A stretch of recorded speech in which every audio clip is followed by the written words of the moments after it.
నేను మీ ఎంవి నాయుడు. ఈరోజు విజయనగరం ప్రధాన విషయం మనం చూస్తే విజేత ఎవరో నేడే ఎమ్మెల్సీ ఎన్నిక ఓట్ల లెక్కింపు. ఉత్తరాంధ్ర ఉపాధ్యాయ శాసన మండలి ఎమ్మెల్సీ స్థానానికి పోలైన ఓట్లను సోమవారం ఉదయం 8 గంటలకు కట్టుదిట్టమైన భద్రత నడుము లెక్కనించనున్నారు.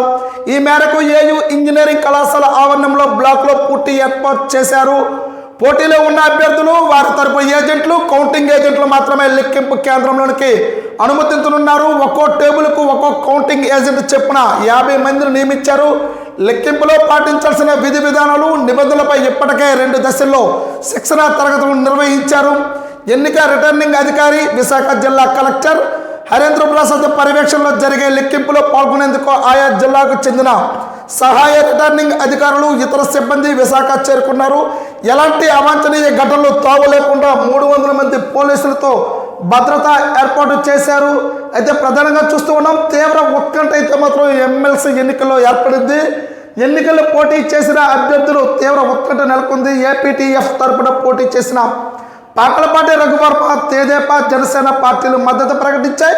ఆయా పార్టీలు శ్రేణులు క్షేత్రస్థాయిలో ప్రచారము నిర్వహించారు. దీంతో రాజకీయంగానూ ఫలితంపై ఆసక్తి నెలకొంది. పీఆర్టీ తరపున పోటీ చేసిన గాదెల శ్రీనివాస నాయుడుకు బీజేపీ అనుబంధ ఉపాధ్యాయ సంఘం అండగా నిలిచింది. పీడీఎఫ్ తరపున పోటీలు ఉన్న విజయ్ గౌరికి వామపక్షాలు, యూటీఎఫ్ తదితర సంఘాలు సంఘీభావం తెలిపాయి. మొత్తం 10 మంది పోటీ చేసినప్పటికీ ప్రధానంగా ఈ ముగ్గురి మధ్య పోటీ నెలకొంది. ఒక్కో జిల్లాలో ఒక్కో విధంగా ఓటింగ్ జరగడంతో ఫలితంపై అభ్యర్థులు అంచనా వేయలేకపోతూ ఉన్నారు. సోమవారం సాయంత్రానికి తుది ఫలితం వెలువడే అవకాశం ఉందని అధికారులు అంచనా వేస్తూ ఉన్నారు.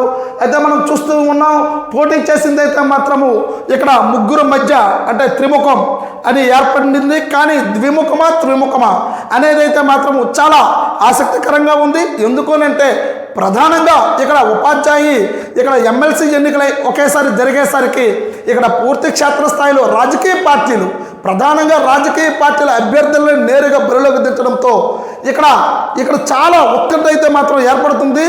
అందుకే ఇప్పుడు విజేత ఎవరో అని ఇంకా మరికొద్ది సేపట్లో అయితే మాత్రము సాయంత్రానికి వెలువడే అవకాశం ఉంది. భారీ బందోబస్తు మధ్య ఎమ్మెల్సీ ఎన్నికలు ఓట్లు అనేది కేంద్రంలో ఏర్పాటు చేసిన బలను మనం చూస్తూ ఉన్నాం. అయితే విజేత ఎవరిని వరిస్తూ ఉంది ఎమ్మెల్సీ ఎన్నికలు అనేది ఈ ముగ్గురి మధ్య అయితే మాత్రము తీవ్ర ఉత్కంఠంగా ఇక్కడ ఉపాధ్యాయులే కాదు, ఒక పక్క రాజకీయ పార్టీలే కాదు, అందరూ కూడా సర్వత్రా ఎవరిని ఈ ఉపాధ్యాయ ఎమ్మెల్సీ ఎన్నికల్లో గెలవబోతున్నారో అనేది అయితే మాత్రం ఆసక్తికరంగా ఉంది.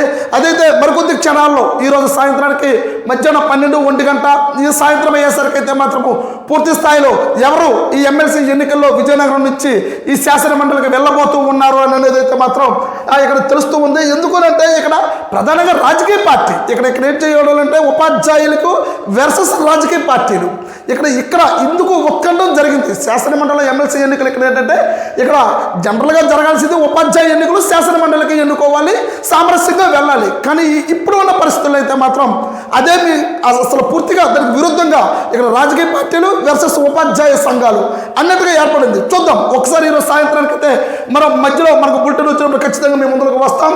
అయితే ప్రధానంగా మరొక అంశం మనం చూస్తూ ఉన్నాం. బొబ్బిలిలో సొంతంటి కల స్థలం కొరవట.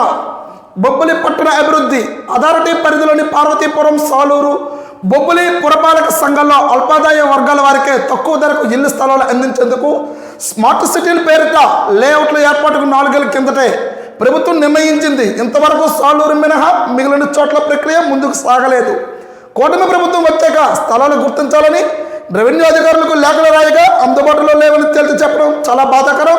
దీంతో బుడా అధికారులు ప్రైవేటు వ్యక్తుల వద్ద కొనుగోలు చేయాలని నిర్ణయానికి వచ్చారు. అయితే అక్కడ పనికిరాదట. మన్యం జిల్లాలో కేంద్రానికి సమీపంలో అడ్డాపుసల వద్ద 30 ఎకరాలు ప్రభుత్వ భూమిని 2 ఏళ్ల కిందటే గుర్తించారు. పట్టణానికి 5 కిలోమీటర్ల లేఅవుట్ వేయాలని అనుకున్న నేపథ్యంలో కాస్త దూరమయ్యే అవకాశం ఉంది. కానీ ఎక్కడో అందుబాటులో లేక ఆహ్లాదకరమైన వాతావరణంలో ఉంటుందని చూస్తూ ఉన్నారు. అయితే సాలూరులో పురపాలక సంఘం ఎంఐజీ లేఅవుట్కు బైపాస్ రహదారిని అనుసరించి దుగ్ధసాగరం సమీపంలో 15 ఎకరాలు డి పట్టా భూములను సేకరించారు. తొలుత 10 ఎకరాల్లో లేఅవుట్ వేయగా సుమారు 50 ప్లాట్లు అమ్ముడయ్యాయి. ఇంకా 25 ప్లాట్లు సిద్ధంగా ఉన్నాయి. ఇది పూర్తయ్యి మరో 5 ఎకరాల్లోకి ముందుకు వెళ్తూ ఉన్నారు. ఇక్కడ సాలూరులో చూస్తూ ఉన్నాం.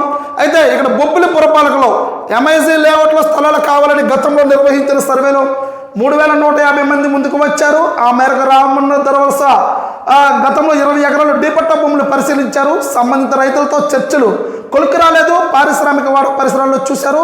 దారి సమస్యతో అప్పయ్యపేటలో పలువురు రైతులతో మాట్లాడారు. అయినా సరే దీనికి సమస్య అనేది పరిష్కారం కాలేదు. రామన్న దొరవలస వద్ద గతంలో లేఅవుట్ వేసి చూస్తూ ఉన్నాం. అయితే ఇక్కడ సొంత ఇల్లు కళ అనేది కొరవట అనేది మనం చూస్తూ ఉన్నాం. అయితే ఇప్పటికే ఇక్కడ ఏం సాలూరులోనే దొరుకుతూ ఉంది, బొబ్బుల్లో ఎందుకు దొరకలేదు అనేది ఇక్కడ ప్రధాన అంశం. డిపట్టా భూములు కానీ లేకపోతే ప్రైవేటు వ్యక్తుల దగ్గర నుంచి కానీ అక్కడ ఉన్న సాలూరులో అయితే మాత్రం ఆల్రెడీ కొన్నారు, ఫ్లాట్లు కూడా అమ్మారు, దానికి కావలసిన పేదవాడి కళ కూడా నెరవేర్చారు. ఇంకా ఉన్న వాటిని కూడా కంప్లీట్ చేసుకుని ఇంకొక 5 ఎకరాల్లో కూడా వేయాలనే ఆలోచనతో ముందుకు వెళ్తూ ఉన్నారు. కానీ ఇక్కడ అధికారులకు ఎందుకు నిమ్మకు నీరెత్తున్నట్టుగా తెలుస్తూ ఉంది. ఇక్కడ ఆల్రెడీ బుడాలో ప్రభుత్వం వచ్చే సంవత్సరం అవుతుంది. అలాగే గత ప్రభుత్వంలో కూడాను దీన్ని నివేదిక పంపించాం. అయినా సరే ఇప్పటికీ కూడాను మేము స్థలాలు సేకరించలేకపోతూ ఉన్నాం, మేము నివేదికలు ఇస్తూ ఉన్నాం అని ఇక్కడ బొబ్బుల్లో ప్రధానంగా పేదవాడి కళ ఒక ఇల్లు అనేది దానికి సంబంధించింది ప్రభుత్వం కూడా ముందుకు వస్తుంది. కానీ ఇక్కడ అధికారుల యొక్క తప్పిదమా లేకపోతే ప్రజాప్రతినిధుల అసలు ఏమనేది అర్థం కావడం లేదు. ఎందుకంటే సాలూరులో అవుతుంది, అలాగే బొబ్బులకు వచ్చేసరికి మాత్రం ఎక్కడ కూడా స్థలాలు దొరకడం లేదు. స్థలాలు దొరకలేనప్పుడు ఖచ్చితంగా ప్రైవేట్ వ్యక్తుల దగ్గర కొనాలి, దానికి కావాల్సిన సంబంధించింది ప్రజలకైతే అందుబాటులో ఉండాలి. దీనికి ప్రభుత్వానికి నివేదిక ఇస్తే ఖచ్చితంగా ప్రభుత్వం అనేది ముందు కూటమి ప్రభుత్వం ఏం చెప్తూ ఉంది, మీరు నివేదిక పంపించండి, ఖచ్చితంగా దానికి సంబంధించిన నిధులు మేము ఏర్పాటు చేస్తే పంపిస్తామని చెప్తూ ఉన్నారు. కానీ అధికారులు మాత్రం స్థలాలే దొరకడం లేదు. ఇక్కడ మేము ఆల్రెడీ మాట్లాడుతూ ఉన్నాం, చూస్తూనే ఉన్నాం, మాట్లాడుతూనే ఉన్నాం. కానీ ప్రస్తుతానికైతే మాత్రం బొబ్బుల్లో మాత్రం పేదవాడి ఇంటికలైతే మాత్రం శూన్యంగా కనిపిస్తున్నట్టుగా మనకు తెలుస్తూ ఉంది. అలాగే మరొక రాజా యొక్క ప్రధాన అంశం చూస్తే ఆ రెండు ఇక రాజ్య మార్గాలే. విజయనగరం పాలకొండ ప్రధాన రహదారి ఒకసారి మనం చూస్తే ఎన్నికల ముందు విజయనగరం పార్వతీపురం మన్యం ప్రజలకు చంద్రబాబు ఇచ్చిన హామీ నెరవేరుతుంది. కీలకమైన రోడ్డు రహదారులను ప్రభుత్వ ప్రైవేటు భాగస్వామ్యం తీర్చిదిద్దడానికి సమగ్ర ప్రాజెక్టు నివేదికను ఏడాదిలో రూపొందించే బాధ్యతను ఎల్ఎన్ మాల్య సంస్థకు ప్రభుత్వం అప్పగించింది. చిలకపాలెం రాజా రామభద్రపురం రహదారిని 4 వరుసలుగా విస్తరించే వీలుంది. 6 వరుసలు చేయాలనే ప్రతిపాదన తెరపైకి వస్తుంది. 70 కిలోమీటర్ల పొడవు గల ఈ రహదారి శ్రీకాకుళం విజయనగరం జిల్లాలకు పర్యటనగా, పారిశ్రామికంగా, వ్యాపారంగా కీలకమే. విజయనగరం వయా రాజ్యం విజయనగరం పాలకొండ రహదారిని అభివృద్ధి చేస్తామని ముఖ్యమంత్రి చంద్రబాబు స్పష్టమైన హామీ ఇచ్చారు. భోగాపురం విమానాశ్రయం రూపుదిద్దుకున్న నేపథ్యంలో ఇది కీలకమైంది. విజయనగరం పార్వతీపురం శ్రీకాకుళం జిల్లాలో అన్ని ప్రాంతాల్లో రూపురేఖలు మార్చేందుకు దోహదపడుతూ ఉంది. దీన్ని అడ్డుబంగి వరకు విస్తరించాలనే ప్రతిపాదన ఉంది. విజయనగరం, చీపురపల్లి, రాజాం, పాలకొండ వంటి కీలక పట్టణాలు ఉన్న ఈ మార్గాన్ని 631.91 కోట్లతో విస్తరించేందుకు 2016 డిసెంబర్లో పరిపాలనాపరమైన అనుమతులు ఇచ్చిన ప్రభుత్వం మారడంతో మరుగున పడిపోయింది. తాజాగా మళ్ళీ ప్రతిపాదనలు రూపొందిస్తూ ఉన్నారు. ప్రస్తుతం పీపీ విధానంలో 2 రహదారులు అయితే అభివృద్ధి చేయనుంది. మనం చూస్తూ ఉన్నాం, బిగ్ స్క్రీన్పై మనం చూస్తూ ఉన్నాం. విజయనగరం పాలకొండ ప్రధాన రహదారి ఇది పారిశ్రామికంగా, విద్యగా, అలాగే వైద్యంగా ప్రతిదీ కూడాను వాస్తవంగా చెప్పాలంటే మాత్రం పట్టణ అభివృద్ధిలో రాజామైతం ఒక కీలకంగా మారబోతుంది. రాబోతున్న రోజుల్లో అన్ని రకాలుగా సౌకర్యవంతమైనవి, అన్ని గ్రామాలకు చుట్టుపక్కల గ్రామాలు అన్నీ కూడాను ఇది ఒక రాజాం అనేది ఒక కీలకంగా మారబోతుంది. దీనికైతే మాత్రము ఇక్కడ భోగాపురం కూడా అనుసంధానం అవడంతో హైవేలో ప్రతి దగ్గర కూడాను రాజాం అనేది ఒక కీబోర్డుగా అవుతూ ఉంది. అయితే ఎన్నికల హామీలు గతంలో ఇచ్చారు, అలాగే గాలికి వదిలేశారు. కానీ ఇప్పుడు కూటమి ప్రభుత్వం వచ్చిన తర్వాత పూర్తి క్షేత్రస్థాయిలో రోడ్లు అయితే మాత్రం ఇవి రాజమార్గాలుగానే విజయనగరం నుండి రాజాంకు వెళ్ళేదైతే మాత్రం పూర్తి స్థాయిలో వీటికి ప్రధానమైన అంశంగా ఇప్పుడు పనులు జరుగుతూ ఉన్నట్టుగా చూస్తూనే ఉండండి. ఎంఈ న్యూస్, నేను మీ ఎంఈ నాయుడు.